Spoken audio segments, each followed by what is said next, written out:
Chairman, Mr. Mayor,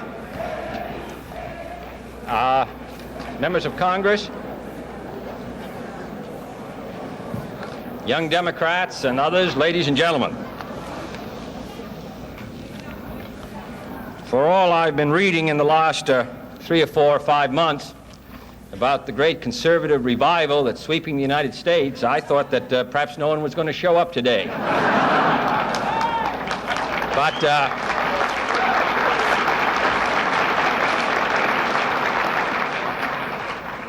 I'm proud to be here today and proud to be among those of you who not only in the future but today helped make the program of the Democratic Party. Artemus Ward once said about 50 years ago, "I'm not a politician, and my other habits are good also." We are politicians, and we believe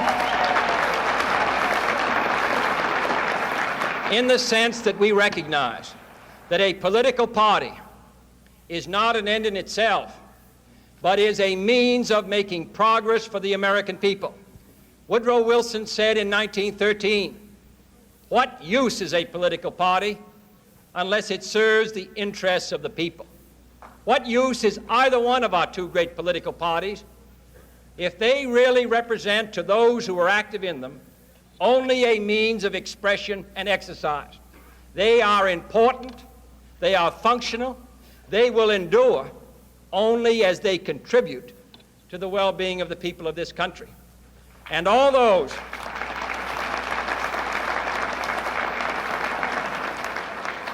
I read a good deal, as do you, about all the slogans for the solutions of our problems that sweep across the United States. And slogans are important, particularly if they tell something about what's behind them.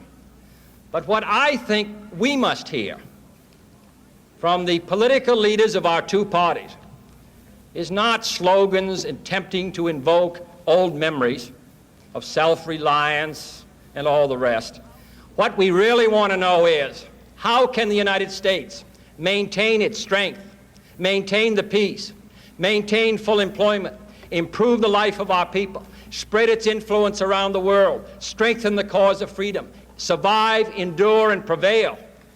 And it is to these great questions, which are today far more complicated than they were in the days even of Franklin Roosevelt or Woodrow Wilson, that we as Democrats and those of us who are active in our party and in our country must address ourselves to. Not merely to mouth the old slogans and the old programs. How can the United States maintain full employment in a free economy and in a free society? A recession in 58, a recession in 60, a recession in 54, a recession in 49. Is this recovery now, which in the last 6 or 7 months has seen the American economy move forward by over 10%, is this economy going to run out of gas again at the end of 62 or 63 or 64? How can we find jobs for the hundreds and thousands of young people under 20 who today come into the labor market, many of whom drop out of school and can't find work? 25% of all young Americans in their teens looking for jobs are unemployed.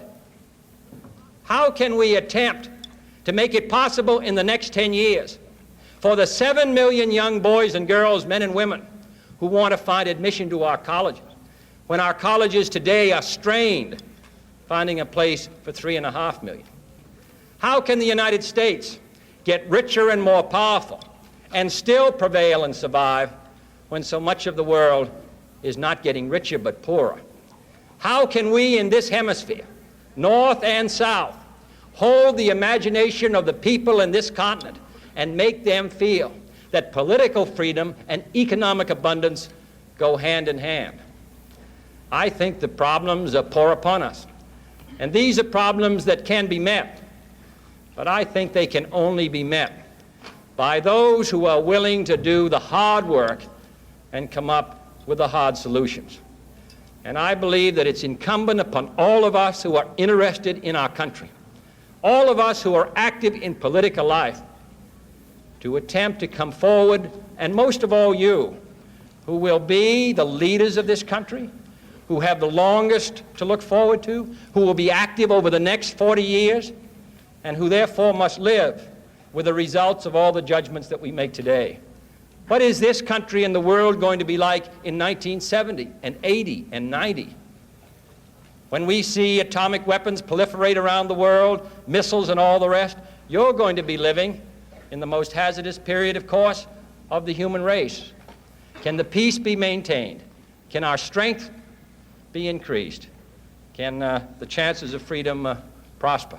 So I come here today not merely to make an old-time political speech, but I come here because I believe the opportunity and the obligation upon you is great.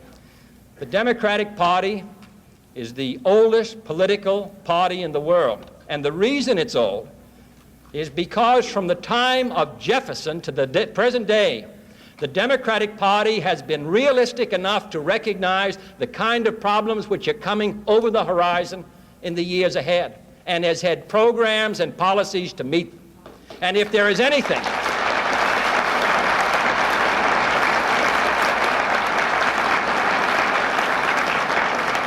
and the day that we have not, the day that the Democratic Party is not prepared to come forward with those programs and policies, regardless of our old memories and our old leaders, we will fade as the Whig Party faded and made way for the Republican Party. A political party is like anything else in life. It's the survival of the fittest. And the fittest in American life today are those who look realistically at the challenges and attempt to move this country forward. We can keep going by not merely invoking the past, but by using the past as a stimulus to the future. And all of the great leaders of the Democratic Party, Wilson's New Freedom, Roosevelt's New Deal, Truman's Fair Deal, and our new frontier, our attempts to pick the United States up and move it.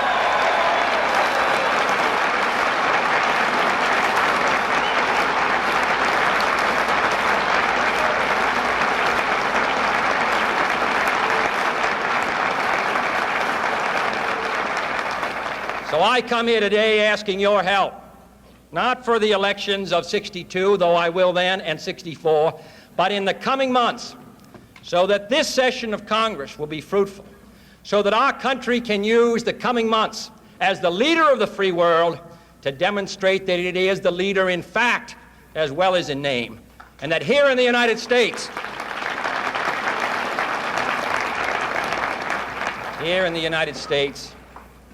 there is not only a country dedicated to progress, but there is a political party stretching back through the long years of our history, which in the coming days of this decade will give this country new leadership. Thank you.